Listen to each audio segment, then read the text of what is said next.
ليبلوكم أيكم أحسن عملا وهو العزيز الغفور. إن الله وملائكته يصلون على النبي يا أيها الذين آمنوا صلوا عليه وسلموا تسليما. اللهم صل على محمد وعلى آل محمد كما صليت على إبراهيم وعلى آل إبراهيم إنك حميد مجيد. اللهم بارك على محمد وعلى آل محمد كما باركت على إبراهيم وعلى آل إبراهيم إنك حميد مجيد. المونيটর একটু দিয়ে দেন। আলহামদুলিল্লাহ।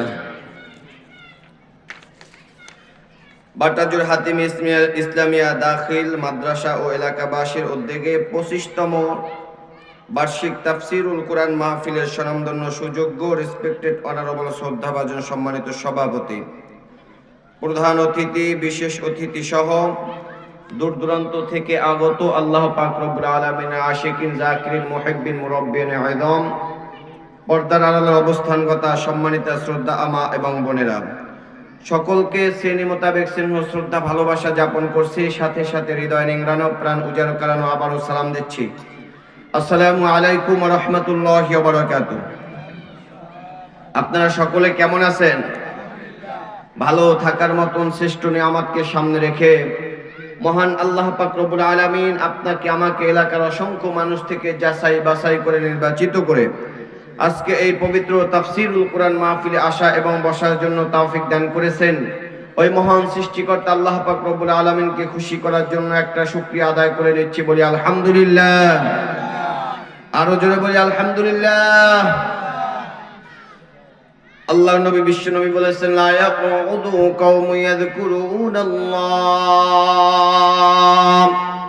ইল্লা হাফাতুহুমুল মালাইকা ওয়া গাশিয়াতুহুমুর রাহমা ওয়া নাযালাত আলাইহিমুস সাকিনা ওয়া যাকারাহুল্লাহু ফী মান ইনদা। দুনিয়ার কোথাও যদি কোরআনের আলোচনা করা হয়, হাদিসের আলোচনা করা হয়, আল্লাহ নবী বিশ্ব নবী বলেছেন ওই জায়গাটা জান্নাতের বাগান হয়ে যায়। কোন বান্দা মাহফিল শোনার জন্য যখন বাড়ি থেকে রওনা করে, আল্লাহ পাক রব্বুল আলামিন ফেরেশতাদেরকে ডেকে বলেন, ও ফেরেশতারা যাও যাও, আমার বান্দা মাহফিলের আলোচনা শোনার জন্য, কোরআনের আলোচনা শোনার জন্য, হাদিসের আলোচনা শোনার জন্য বাড়ি থেকে রওনা করেছে। ওই বান্দার প্রত্যেকটা কদমের বিনিময়ে 10-10টি করে নেকি লিখে দাও। জোরে বলে সুবহানাল্লাহ। বান্দা যখন মাহফিলে এসে বসে যায়, হাঁটা বন্ধ করে দেয়, এবার আল্লাহ পাক রব্বুল আলামিন ফেরেশতাদেরকে ডেকে বলেন, ও ফেরেশতারা, আমার বান্দারা তো মাহফিলে এসে বসে গেছে, হাঁটা বন্ধ করে দিয়েছে, নাকি লেখা বন্ধ করে দিব কিনা? আল্লাহ পাক রব্বুল আলামিন ডাক দিয়ে বলেন, না রে ফেরেশতারা, আমার বান্দা মাহফিলে এসে বসে গেছে, হাঁটা বন্ধ করে দিয়েছে, নাকি লেখা বন্ধ করে দিও না। ওই বান্দা মাহফিল শোনার পর মাঝে মধ্যে হানা, মাঝে মধ্যে সুবহানাল্লাহ, আলহামদুলিল্লাহ আওয়াজ দিবে গো। ওই বান্দার প্রত্যেকটা শ্বাস প্রশ্বাসের বিনিময়ে 10-10টি করে নেকি লিখে দাও। বান্দা যখন মাহফিলে বসে গেছে, এবার শেষ পর্যন্ত বসে যখন বান্দা বক্তার কথা শোনার পর জীবনের সমস্ত গুনাহের কথা স্মরণ করিয়া, তওবা করিয়া, 2 ফোঁটা চোখের পানি ফালাইয়া কান্না করবে, আল্লাহ পাক রব্বুল আলামিন বলেন, আমি আল্লাহ তাআলার নাম রহমান, আমি আল্লাহর নাম রহিম। আমি আল্লাহর নাম গফফার, আমি আল্লাহ তাআলার নাম গফুর রহিম। আমি আল্লাহ যত বড়, আমি আল্লাহ তাআলার আযাব ও গজব কিন্তু বান্দা তত বড়। তবে এই মাহফিলে আসার পরে জীবনের সমস্ত গুনাহের কথা স্মরণ করিয়া দুই ফোঁটা চোখের পানি ফালাইয়া বান্দা যখন তওবা করবে, গুনাহের জন্য মাপ চাবে, আমি মালিক দয়া করিয়া মায়া করিয়া ওই বান্দার জীবনের সমস্ত গুনাহ খাতাগুলো ধুইয়া মুছা পাক পবিত্র বানাইয়া জান্নাতি কোলে কুদরতি কোলে তুলে নেব। কুরআনুল কারীম জানিয়েছেন ফাউলাইকা ইউবাদদিলুল্লাহু সাইয়্যাতিহিম হাসানাত ওয়া কানাল্লাহু গফুরুর রহিমা। আল্লাহু আকবার। আল্লাহ পাক রব্বুল আলামিন বলেন ইউবাদদিলু তাবদীলা। বান্দা যখন গুনাহ করবে, বান্দা গুনাহের পরে যখন তওবা করবে, আল্লাহ পাক তাআলার কাছে শেষ পর্যন্ত যখন ক্ষমা চাবে, মাপ চাবে, আল্লাহ তাআলা ওই বান্দা যতগুলো গুনাহ করেছে সমস্ত গুনাহগুলো নেকি দ্বারা পরিবর্তন করে দিবেন। জোরে বলে সুবহানাল্লাহ। শুধু তাই নয় রে মুমিন, বান্দা যখন মাহফিলে এসে বসে যায়, আল্লাহ পাক রব্বুল আলামিন ফেরেশতাদেরকে ডেকে বলেন, ও ফেরেশতারা যাও যাও আমার বান্দা মাহফিল শোনার জন্য, কোরআনের আলোচনা শোনার জন্য বাড়িওয়ালা বাড়ির কাজ বন্ধ করে, দোকানদারওয়ালা দোকানদারি বন্ধ করে, কৃষকওয়ালা কৃষি কাজ বন্ধ করে এই মাহফিলের ভিতরে কেন বসছে জানতে চাই। আল্লাহ পাক রব্বুল আলামিন যখন এই কথা বলল, ফেরেশতারা বলেন, মালিক আপনার বান্দারা তো জান্নাত চায়, জাহান্নাম থেকে নাজাত চায়, আয় আল্লাহ গুনাহ খাতাগুলো ক্ষমা করতে চায়। এবার আল্লাহ পাক রব্বুল আলামিন ডাক দিয়ে বলেন, ও ফেরেশতারা আমার বান্দারা তো দোকানদারওয়ালা দোকানদারি বন্ধ করে, কৃষকওয়ালা কৃষিকাজ বন্ধ করে এই যে মাহফিলের ভিতরে বসে গেছে, জান্নাত দেখছে নাকি তারা? বলে না দেখে নাই। আমার বানানো জাহান্নাম দেখছে নাকি তারা? বলে না দেখে নাই। আমি আল্লাহকে দেখছে নাকি? বলে না দেখে নাই। ও ফেরেশতারা তোমরা সাক্ষী থাকো, যেই বান্দারা আমি আল্লাহকে না দেখিয়া, আমার বানানো জান্নাত জাহান্নাম না দেখিয়া এই মাহফিলের ভিতরে বসে গেছে, আমি আল্লাহ পাক রব্বুল আলামিন ওই বান্দার জীবনের সমস্ত গুনাহ খাতাগুলো ধুইয়া মুছা পাক পবিত্র বানাইয়া আমার জান্নাতি কোলে কুদরতি কোলে তুলে নিব। সুবহানাল্লাহ বলেন, আরো জোরে বলি সুবহানাল্লাহ। তাহলে এখানে আসতে পেরে আমরা খুশি না বেজান? কিন্তু যারা এখনো পর্যন্ত আসতে পারে না, এরে মুমিন, কাল কিয়ামত যখন কায়েম হয়ে যাবে, কাল কিয়ামতের ময়দানে, হাসরের ময়দানে বান্দার মাত্র আধা হাত উপরে সূর্যটা থাকবে। এমন কঠিন মুহূর্তে এই সূর্যের যতগুলো তাপ আছে, বর্তমানে সূর্যের যতগুলো তাপ আছে তার চাইতে কিয়ামতের ময়দানে 70 গুণ তাপ আরো বাড়িয়ে দেওয়া হবে। এই সূর্যের কিরণ এবং তাপে বেঈমান কাফেরদের মাথার মগজগুলো সূর্যের কিরণ তাপে উতলাইয়া উতলাইয়া নাকের ছিদ্র মুখের ছিদ্র দিয়া টপ টপ করে পড়তে থাকবে রে বান্দা। একটা বারের জন্য একটু চিন্তা করেন, ওই হাসরের ময়দানের কষ্টগুলো আমরা সহ্য করতে পারবো কিনা? এমন কঠিন মুহূর্তে বান্দার আমলনামা যখন হাসরের ময়দানে মিজানের পাল্লায় ওজন দেওয়া হবে, মিজানের পাল্লার দিকে বান্দা বড় বড় বড় বড় চোখ করে তাকাবে। হঠাৎ করে তাকাইয়ে দেখবে একটা মাত্র নেকির জন্য বান্দার মিজানের পাল্লাটা হালকা হয়ে গেছে। তখন বান্দা চিৎকার মারবে, আহ কি করলাম, কি করলাম! বাড়ির পাশে মাহফিল হয়েছিল, গেলাম না, গিয়েছিলাম তাও লাস্টে গিয়েছি, আগে বাগে যদি যাইতাম শেষ পর্যন্ত যদি বসে থাকতাম, ওখানে বসার কারণে যতটুকু সওয়াব দেওয়া হতো, ওখানে বসার কারণে যতটুকু নেকি হইতো, আজকে যদি মিজানের পাল্লা এই নেকিটা দেওয়া হতো, আজকে আমার জান্নাতের ফয়সালা হয়ে যাইতো। কথা বলেন ঠিক কিনা? মুসলমান ইমানদার আল্লাহর গোলাম, এজন্য আল্লাহ তাআলা বলেন, আল্লাযী খলাকাল মাউতা ওয়াল হায়াতা, আমি আল্লাহ তাআলা জীবন বানালাম, মরণ বানালাম। যেহেতু প্রত্যেকটা মানুষের মৃত্যুর পরে হিসাব নিকাশ দিতে হবে, এজন্য আল্লাহ বলেন আল্লাযী খলাকাল মাউতা ওয়াল হায়াতা, আমি আল্লাহ তাআলা মরণ বানালাম, জীবন বানালাম। কেন জীবন বানালেন, মরণ বানালেন? আইয়ুকুম আহসানু আমালা, কে দুনিয়াতে হায়াত পাওয়ার পরে নেক কাজ করে, কে বদ কাজ করে, এটা পরীক্ষা করার জন্য আল্লাহ তাআলা মরণও দিবেন, জীবনও দিবেন। আমাদের জীবন দান করেছেন কে? হায়াত দিয়েছেন কে? আমাদের হায়াত হচ্ছে মোট 5 প্রকার। কয় প্রকার সবাই বলেন? কুরআনুল কারীম জানিয়েছেন, বাল তুসিরুনাল হায়াতাদ দুনিয়া ওয়াল আখিরাতু খায়রু ওয়া আবকা, ইন্না হাযা লাফিস সুহুফিল উলা সুহুফি ইব্রাহিম ওয়া মূসা। যারা দুনিয়ার হায়াত পাওয়ার পরে, যারা এই দুনিয়ার হায়াত পাওয়ার পরে যারা পরকালকে ভুলে যাও, তারা ভালো করে শুনে নাও, দুনিয়া এবং আখিরাতের মধ্যে পার্থক্য হচ্ছে মোট 2টা।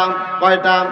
1 নাম্বার পার্থক্য, এই দুনিয়াটা হচ্ছে ক্ষণস্থায়ী, পরকাল হচ্ছে চিরস্থায়ী। 2য় নাম্বার পার্থক্য, এই দুনিয়ার ভোগবিলাস, এই দুনিয়ার শান্তি হচ্ছে অত্যন্ত নিম্নমানের, আর পরকালের শান্তি, পরকালের ভোগবিলাস হচ্ছে অত্যন্ত উন্নত মানের। কথা বলেন ঠিক কিনা? যারা দুনিয়ার ক্ষণস্থায়ী নিম্নমানের সুখ শান্তি পাইয়া যারা পরকালের চিরস্থায়ী উন্নত মানের সুখ শান্তিকে ভুলে যাও, তোমাদের মতন বোকা, তোমাদের মতন বেকুফ, তোমাদের মতন মূর্খ আর কেউ হতে পারে না।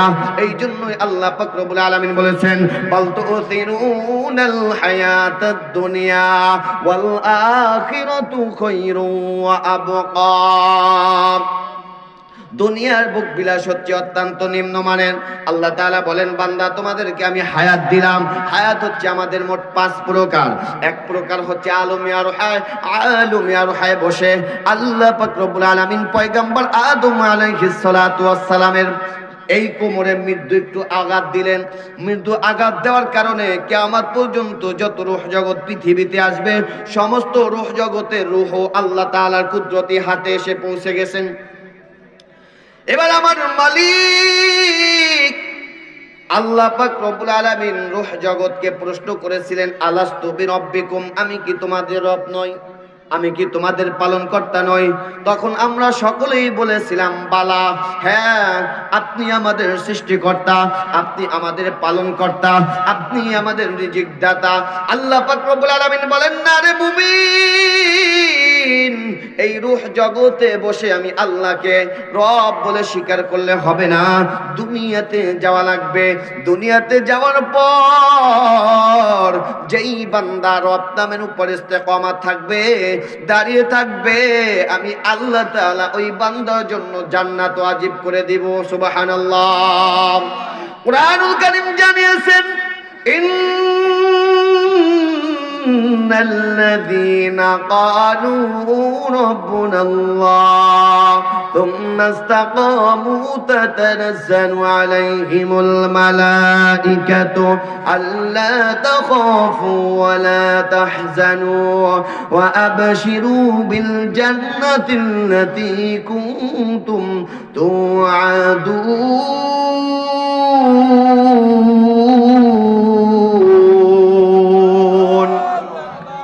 আল্লাহ পাক রব্বুল আলামিন বলেন, দুনিয়াতে যাওয়ার পরে যেই বান্দা ওই যে আলমে আরোহায় বসে রব নামটা স্বীকার করেছো, এই রব নামের উপরে যারা দুনিয়াতে ইস্তেকামাত থাকবে, যেই বান্দা এই অটল থাকবে, দুনিয়াতে মামলা আসবে, হামলা আসবে, অত্যাচার আসবে, জুলুম আসবে, নির্যাতন আসবে, তারপরে যে বান্দা রব নামের উপর ইস্তেকামাত থাকবে, ওই বান্দার জন্য আমি আল্লাহ পাক রব্বুল আলামিন জান্নাত ওয়াজিব করে দিব। সুবহানাল্লাহ বলেন।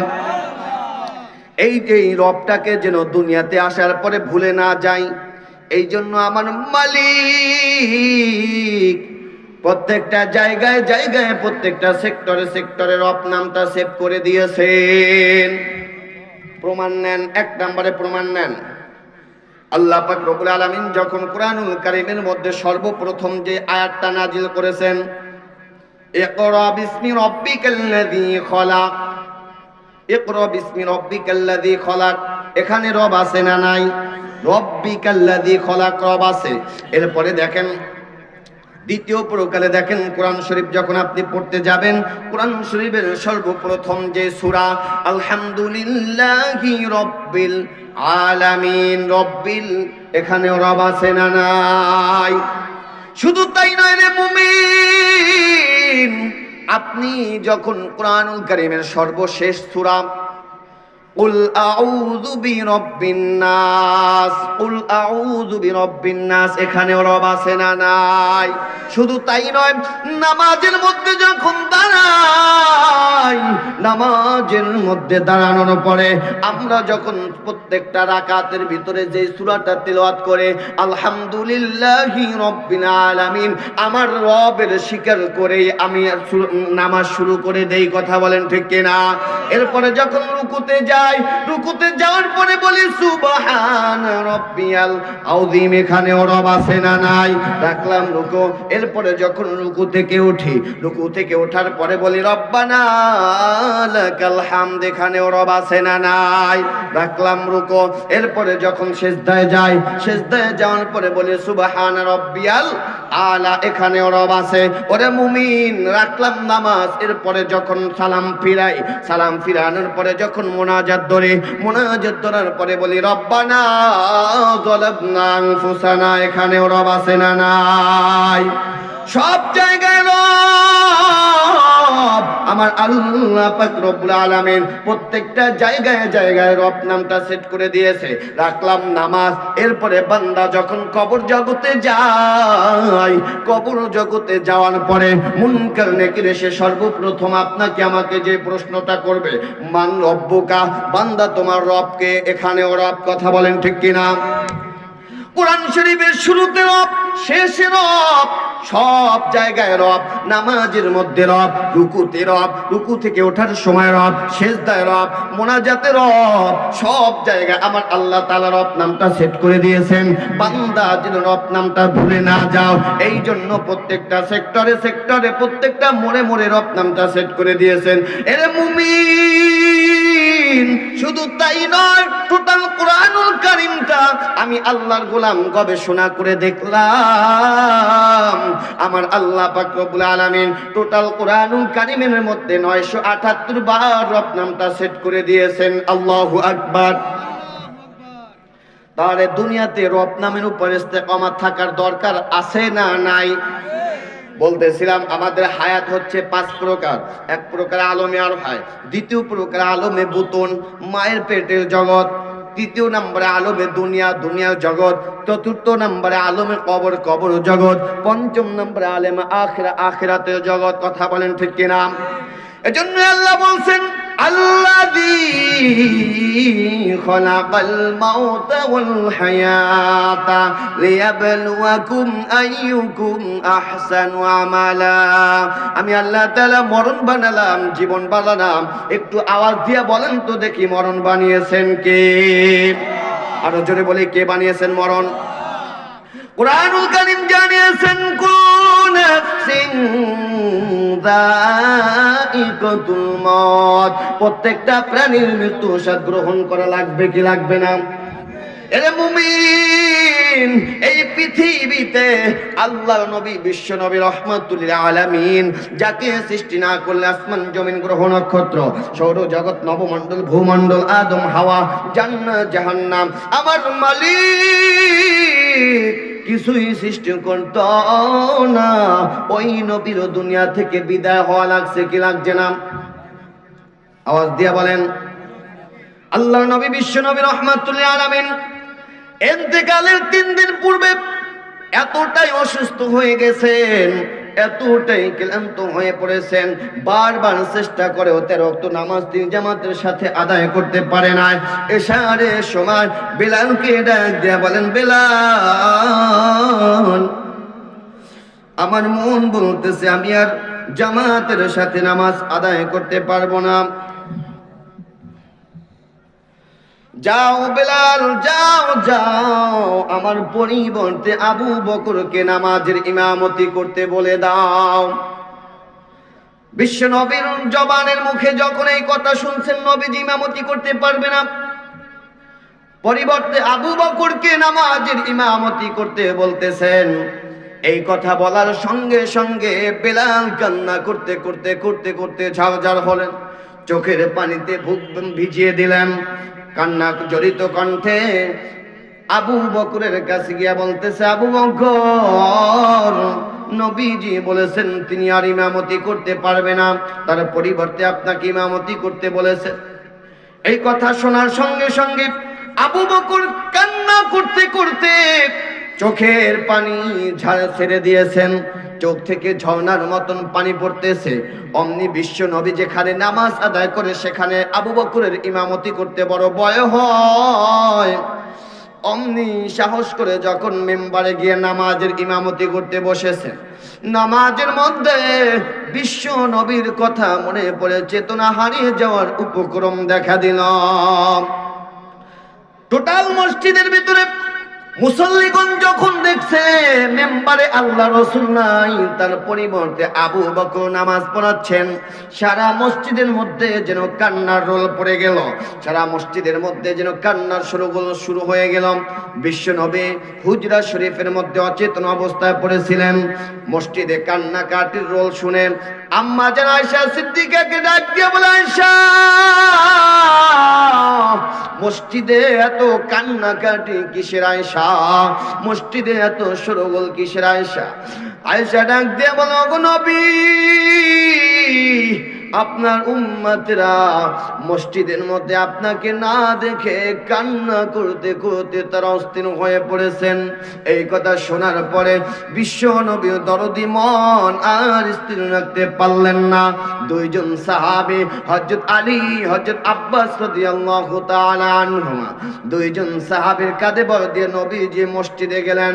মসজিদে গিয়ে সানা ও সিফাত বর্ণনা করে সাহাবীদের উদ্দেশ্য করে বলতেছেন, সাহাবীরা রে, কোন নবী তার উম্মতের মাঝে চিরস্থায়ী হয়ে থাকে না, আমিও থাকবো না, তোমরা ধৈর্য ধারণ করে থাকিও, রীতিমতো আল্লাহ পাকের ইবাদত করিও। ও সাহাবীরা আমার সাথে তোমাদের এই সম্পর্কটা যেন শিথিল না হয়। সাহাবীরা রে, আল্লাহকে ভয় করে চলিও, রীতিমতো 5 ওয়াক্ত নামাজ আদায় করিও। আল্লাহু আকবার বলেন। আল্লাহ পাক রব্বুল আলামিন জিবরাইলকে ডাক দিয়ে বলেন, জিবরাইল যাও যাও আমার নবীকে গিয়ে সালামটা বলে দাও, আর নবীকে জানিয়ে দাও, নবীকে জানিয়ে দাও আজ তার রূহ মুবারক আল্লাহ পাকের নিকট গিয়ে উপস্থিত হবেন। তাই আল্লাহ তাআলা তার নবীর খাতিরে জান্নাতের সব কয়টি দরজা খুলে দিয়েছেন। আল্লাহু আকবার। শুধু তাই নয়, জাহান্নামের সব কয়টি দরজা বন্ধ করে দিয়েছেন। শুধু তাই নয়, হুর পড়িয়া জায়গায় জায়গায় দাঁড়িয়ে আছে, মুহাম্মাদি ঝান্ডা উঠিয়াছে। শুধু তাই নয়, আদম নবী থেকে শুরু করে ঈসা নবী পর্যন্ত সকল নবীরা আমার নবীর দিদারের অপেক্ষায় দাঁড়িয়ে আছে। এবার আজ্জালকে ডাক দিয়ে বলে, আজরাইল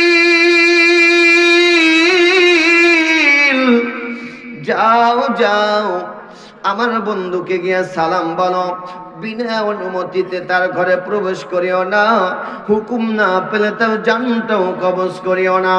আজ্জাল আলাইহিস সালাতু ওয়াস সালাম বিশ্ব নবী রাহমাতুল আলামিনের হুজ্জা শরীফের কাছে এসে নক দিলেন, আসসালামু আলাইকুম ইয়া রাসূলুল্লাহ। হুজুর, এক গরীব মুসাফির বাহিরে দাঁড়িয়ে আছি, ভিতরে আসার অনুমতি দেন। মা ফাতেমা রাদিয়াল্লাহু তাআলা আনহা ডাক দিয়া বলে, আব্বা জান এখন ভারী অসুস্থ, কারো সাথে কথা বলতে পারবে না। আজ্জাল আবার বিকট একটা আওয়াজ দিছে। বিকট আওয়াজ পায়া এবার ফাতেমা আবার একই কথা বললেন, আব্বা জান এখন ভারী অসুস্থ, কারো সাথে কথা বলতে পারবে না। আজরাইল আবার বিকট একটা আওয়াজ দিয়েছে। বিকট আওয়াজে ভিতরে সকল লোক ভয় পেয়ে গিয়েছে। বিশ্ব নবীর চেতনা ফিরে আসলো। এবার ফাতেমা ডাক দিয়ে বলে, বাবা, বাহিরে একটা বিকট আওয়াজের লোক দাঁড়িয়ে আছে, ভিতরে আসার অনুমতি চাই। এই কথা বলার সঙ্গে সঙ্গে নবী আমার চোখের পানি ছেড়ে দিয়া ডাক দিয়া বলে, ফাতেমা, চিনো না ইনিকে? ইনি তো হচ্ছে সেই মালাকুল মউত, যিনি স্বামীকে ছিনিয়ে নিয়ে স্ত্রীকে বেদবা বানায়, পিতাকে ছিনিয়ে নিয়ে কষি কষি শিশুদেরকে এতিম বানায়। ইনি তো হচ্ছে সেই মালাকুল মউত। এই আজরাইল প্রতিদিন প্রত্যেকটা মানুষের নিকট ঘুরে আর ডাক দিয়া বলে, আল্লাহর বিকট সৃষ্টি আমি, মওয়াত আমার নাম, ভবে লীলা সঙ্গ করা হইল আমার কাম। মাতা পিতা হরণ করি, এতিম করি সাম, আওলাদকে হরণ করে কাদাই মা বাবা, ভাইকে নিয়ে কাদাই বোন, বোনকে নিয়ে ভাই, আমার ভীষণ সবল হইতে কারো রক্ষা নাই। স্বামী নিয়ে কাদাই বিবি, বিবি নিয়ে স্বামী, সময় হইলে তোমার নিকট হাজির হইব আমি। কথা বলেন ঠিক কিনা? এবার আজ্জাল আলাইহিস সালাতু ওয়াস সালাম ভিতরে ঢুকলো। ভিতরে ঢোকার পরে নবী আমার আজরাইলের চেহারার দিকে তাকাইয়া চোখের পানি ছেড়ে দিয়া ডাক দিয়া বলে, ভাই আজরাইল, কি জন্য এসেছ? আমার জান কবজ করতে এসেছো না আমার সাথে সাক্ষাৎ করার জন্য এসেছো? এবার আজ্জাল ডাক দিয়া বলে, নবী আমার, আপনি যদি জান কবজ করতে অনুমতি দেন তাহলে আপনার জান কবজ করব, আর আপনি যদি দুনিয়াতে থাকতে চান বিনা দ্বিধায় আমি দুনিয়া থেকে চলে যাব। এবার আল্লাহর নবী ডাক দিয়া বলে, জিব্রাইল কোথায় আছে? জিব্রাইল আসো। জিব্রাইল ইতিমধ্যে এসে হাজির হয়েছে। জিব্রাইলকে ডাক দিয়া বলে, জিব্রাইল, আমার এই জীবনের শেষ মুহূর্তে আমাকে একা রেখে তুমি কোথায় ছিলা? জিব্রাইল ডাক দিয়ে বলে, নবী আমার, আজকে আপনার রূহ মুবারক আল্লাহ পাকের নিকট গিয়ে উপস্থিত হবেন, তাই আপনার উপযুক্ত অভ্যর্থনার জন্য আল্লাহ পাক রব্বুল আলামিন নির্দেশ দিয়েছেন, তাই দেরি হয়েছে। নবী গো, আপনার খাতিরে আমার মালিক আল্লাহ তাআলা জান্নাতকে সুসজ্জিত করেছেন। শুধু তাই নয়, হুর পরীরা আপনার অপেক্ষায় দাঁড়িয়ে আছেন। শুধু তাই নয়, জায়গায় জায়গায় মুহাম্মাদি ঝান্ডা উঠে আছে। এবার নবী ডাক দিয়ে বলে, জিব্রাইল, এইগুলোতে আমার সান্ত্বনা আসে না, আমাকে অন্য কিছু শোনাও। এবার জিব্রাইল ডাক দিয়ে বলে, নবী গো, আল্লাহ তাআলা আপনাকে এত মর্যাদা দান করেছেন, এত সম্মান দান করেছেন, কাল কিয়ামতের ময়দানে আল্লাহ তাআলা আপনার মাথায় শাফাআতের মুকুট পরিয়ে দিবেন। যতক্ষণ পর্যন্ত আপনি যাকে শাফাআত না করবেন ওই ব্যক্তি আল্লাহর জান্নাতে যেতে পারবে না। নবী আমার ডাক দিয়ে বলেন, জিব্রাইল, এইগুলোতে আমার সান্ত্বনা আসে না, আমাকে অন্য কিছু শোনাও। এবার জিব্রাইল ডাক দিয়ে বলে, ইয়া রাসূলুল্লাহ, ইয়া হাবিবাল্লাহ, নবী গো, আল্লাহ তাআলা আপনাকে এত সম্মান দান করেছেন, এত ইজ্জত দান করেছেন, কাল কিয়ামতের ময়দানে আল্লাহ তাআলা আপনাকে সর্বাধিক মর্যাদা দান করেছেন। নবী গো, জান্নাতের মধ্যে আপনি সর্বপ্রথম প্রবেশ করবেন, এমনকি আপনার উম্মত যতক্ষণ পর্যন্ত জান্নাতের মধ্যে প্রবেশ করতে পারবে না ততক্ষণ পর্যন্ত অন্য কোন নবীর উম্মতরা জান্নাতে প্রবেশ করতে পারবে না। নবী তারপরও চিন্তা করতেছে পেরেশান কি করা যায়। জিব্রাইল, এইগুলা তো আমার সান্ত্বনা আসে না, আমাকে অন্য কিছু শোনাও, এইগুলো তো সান্ত্বনা আসে না। এবার জিব্রাইল ডাক দিয়ে বলে, হুজুর এতগুলো সুসংবাদ শুনেও আপনি তারপরও কেন পেরেশান হচ্ছেন, কেন কান্নাকাটি করতেছেন? নবী গো, কিসের চিন্তায় আপনি বড়ই পেরেশান হচ্ছেন? নবী আমার চোখের পানি ছেড়ে দিয়া ডাক দিয়া বলেন, জিব্রাইল আমার উম্মতদের চিন্তায় আমি বড়ই পেরেশান হচ্ছি গো জিব্রাইল। কাল কিয়ামতের ময়দানে, হাসরের ময়দানে আমার উম্মতদের না জানি কেমন আচরণ করা হয়, না জানি আমার উম্মতদেরকে জাহান্নামে দেওয়া হয়, তাদের চিন্তায় আমি বড়ই পেরেশান হচ্ছি। এবার নবী আমার ডাক দিয়া বলেন, জিব্রাইল গো, আমার উম্মতদের চিন্তায় আমি বড়ই পেরেশান হচ্ছি। আল্লাহ পাক রব্বুল আলামিন জিব্রাইলকে ডাক দিয়া বলেন, জিব্রাইল আমার হাবিবকে জানিয়ে দাও আমার হাবিবের কোনো চিন্তা নাই, আমার হাবিবকে জানিয়ে দাও তার উম্মতদের জন্য কোনো টেনশন নাই। তার উম্মত গুনাহ করেছে, গুনাহ করতে করতে জীবনটাকে বরবাদ করে ফেলাইছে। সামনে দেখে গুনাহ, পিছনে গুনাহ, ডানে গুনাহ, বামে গুনাহ, গুনাহের ভিতরে হাবুডুবু খাচ্ছে। তারপরেও জীবনের শেষ মুহূর্তে মৃত্যুর পূর্বে যদি আমি আল্লাহকে একবার আল্লাহ বলে ডাক দিয়া এক ফোঁটা চোখের পানি ফালাইয়া তওবা করতে পারে, গুনাহের জন্য যদি ক্ষমা চাইতে পারে, আমি মালিক ওই বান্দা যতগুলো গুনাহ করবে সমস্ত গুনাহগুলো নেকি দ্বারা পরিবর্তন করে দিব। জোরে বলি সুবহানাল্লাহ। এটাই আল্লাহ বলছেন, ইয়া আইয়ুহাল্লাযীনা আমানু লা তাকনাতু মির রাহমাতিল্লাহ। ওরে বান্দা, গুনাহ করেছো, কত প্রকার গুনাহ হয়েছে তোমার, গুনাহ করতে করতে তোমার জীবনটাকে তুমি বরবাদ করে ফেলাইছো রে বান্দা। তোমার গুনাহ যদি সাগরের ফেনা পরিমাণ হয়, এমন কি বান্দা তুমি যদি গুনাহ করে থাকো তোমার কাঁধ বরাবর, আমি আল্লাহ তাআলার রহমত হচ্ছে তোমার চুল বরাবর। তোমার গুনাহ যদি হয়ে থাকে বান্দা তোমার চুল পরিমাণ, আমি আল্লাহ তাআলার রহমত হচ্ছে তোমার ঘরের চাল বরাবর। তোমার গুনাহ কাটা হয়ে থাকে যদি বান্দা তোমার ঘরের চাল বরাবর, আমি আল্লাহ তাআলার রহমত হচ্ছেন পাহাড় পরিমাণ। বান্দা তোমার গুনাহ কাটা হয়ে থাকে যদি পাহাড় পরিমাণ, আমি আল্লাহ তাআলার রহমত হচ্ছে আসমান পরিমাণ।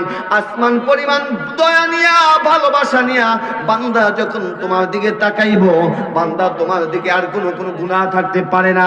এবং নবী আমার ডাক দিয়ে বলে, আন আলতাবা কলবি। জিব্রাইল, হ্যাঁ এখন আমার অন্তরটা ঠান্ডা হয়েছে, এখন আমার অন্তরটা ঠান্ডা হয়েছে। আমার আজরাইল, তুমি আমার জান কবজ করো, আল্লাহ তাআলার সাথে মুলাকাত করার সুযোগ করে দাও। বলি আল্লাহু আকবার। আরো জোরে বলি আল্লাহু আকবার। এবার আজ্জাল আলাইহিস সালাতু ওয়াস সালাম নবীজির জানটা কবজ করবেন। নবীজির বুকের উপরে কেবল হাত রাখছেন, হাত রাখার সাথে সাথে নবী আমার চোখের পানি ছেড়ে দিয়া ডাক দিয়া বলে, ও আজরাইল, মৃত্যুর সময় সকলে কি এই পরিমাণ কষ্ট হয়ে থাকে?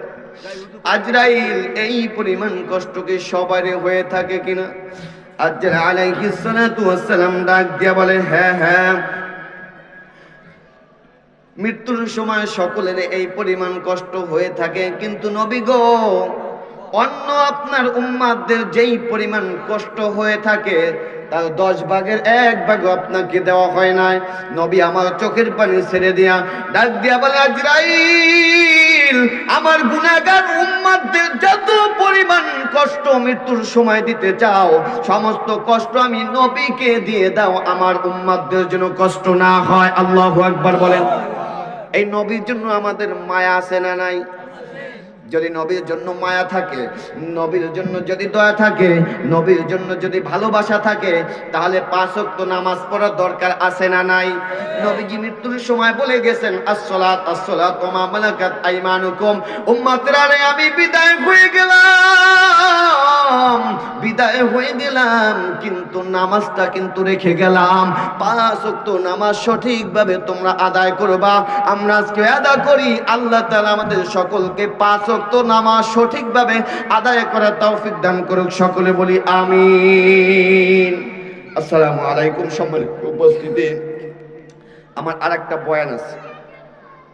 বয়ান আছে যে কারণে বন্ধু মানুষ ওর সাথে দেখা করার জন্য এখান থেকে একটু আপনাদের থেকে একটু দোয়া নেওয়ার জন্য বসছি। দোয়া করবেন আল্লাহ তাআলার জন্য, দিনের জন্য কবুল করে সকলে বলি আমিন। আসসালামু আলাইকুম ওয়া রাহমাতুল্লাহি ওয়া বারাকাতুহু। আমার আগামীকালকে বয়ান আছে এই যে ঠাকুর মল্লিক ওপারে, পরের দিনে বয়ান আছে এই যে আগলজেরা গয়লা। 3 দিনের সফরে এদিকে আসছি, বন্ধুর সাথে দেখা করার জন্য আসছি। আমার কথায় যদি কষ্ট পেয়ে থাকে আল্লাহর রাস্তায় ক্ষমা করে দিবেন। আসসালামু আলাইকুম ওয়া রাহমাতুল্লাহি ওয়া বারাকাতুহু। আলহামদুলিল্লাহ আলহামদুলিল্লাহ। বন্ধুবার মাওলানা শওকত নোমানী সুন্দর আলোচনা করছে, আলহামদুলিল্লাহ। যদিও আল্লাহ নসিবে লেখছে এই আলোচনা এখানে করবে, এটা কল্পনা আমি আজকে সকালেও জানি না, বিকালবেলা আমার কাছে উপস্থিত হয়েছেন।